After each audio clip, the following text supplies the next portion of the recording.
पाखापाखि 40 मस्जिद को सेमाने संवेदनशील और अति संवेदनशील भाव चिन्हट कर आवश्यक सुरक्षा व्यवस्था ग्रहण करने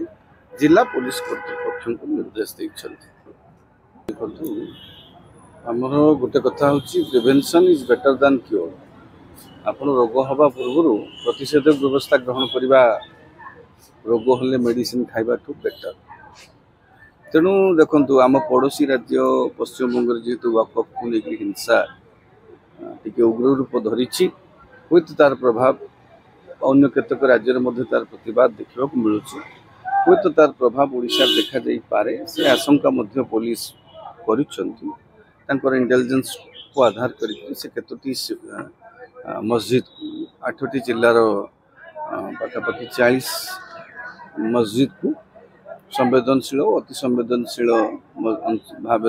चिन्हट कर संपृक्त जिलार एसपी बा भुवनेश्वर जे डीसीपी अच्छा सीपी अच्छा समस्त को पत्र लिखिं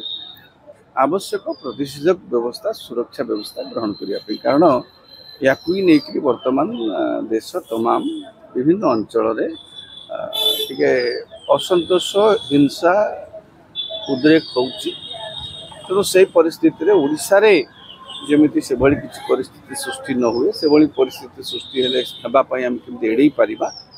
ताकू नेकी पुलिस पक्ष किसी असुविधा ना ये भल कथा है। कारण जिनस हूँ सांप्रदायिक सेटा जदि हम सांप्रदायिक दंगा हो जबार चांस अच्छी ना। तेणु पुलिस प्रशासन बा राज्य सरकार पक्ष यहाँ गोटे सतर्कतामूलक पदक्षेप ग्रहण कर 8टी जिलार राज्यर प्रमुख जोटा मुस्लिम बहुल गोटे है आपंकर धरी नियंतु सुंदरगढ़ केन्द्रापड़ा जाजपुर जगतसिंहपुर संबलपुर खोर्धा एभली किसी केतोटी जिलार